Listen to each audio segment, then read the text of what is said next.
আচ্ছা, কিছুদিন আগে আমাদের স্বপ্ন ফাউন্ডেশনের হোসেনপুর শাখা থেকে একটা মোবাইল চুরি গেছিল।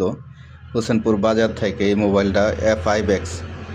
তো চুরি নেওয়ার পরে লক থাকার জন সদস্য সাথে সাথে আমাদের জানাইছে যে মোবাইলটা চুরি নিছে, আমরা লক করে দিই। আর লক থাকার পরে মোটামুটি আজকে প্রায় এক সপ্তাহ পরে লক থাকার অবস্থায় আর চুরি নিয়ে চালাইতে পারে নাই, যেই জন্য কোনো সিম ব্যবহার করতে পারে নাই, ডাটা ইউজ করতে পারে নাই, যেই জন্য মোবাইলটা আবার চোরে যেই জায়গা থেকে নিছে এই জায়গায় ফেরত রেখে গেছে, আবার পুনরায় পাওয়া গেছে আর কি, যেহেতু চালানো যায় নাই।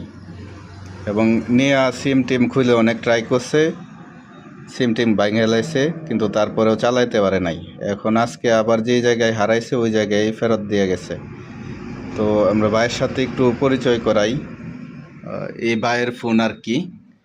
উনি মোবাইলটা আমাদের কাছে আসছিল যে ফেরত হারায় গেছে, চুরি নিয়ে গেছে, এটার কি একটা ব্যবস্থা করা যায়। তো আমরা সাথে সাথে কোম্পানিতে ফোন দিয়ে লক করে দেই। লক থাকার পরে আজকে আবার ফোনটা ফেরত পাইছে। তো ভাই বলেন আপনি একটু।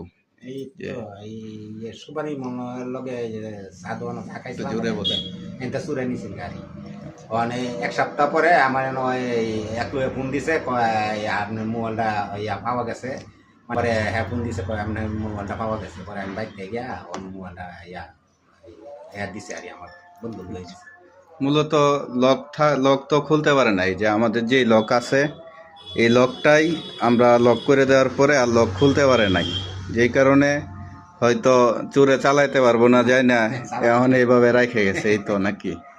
আচ্ছা ঠিক আছে, ধন্যবাদ। আমরা আপনার মোবাইল আবার সচল করে দিতেছি। হ্যাঁ।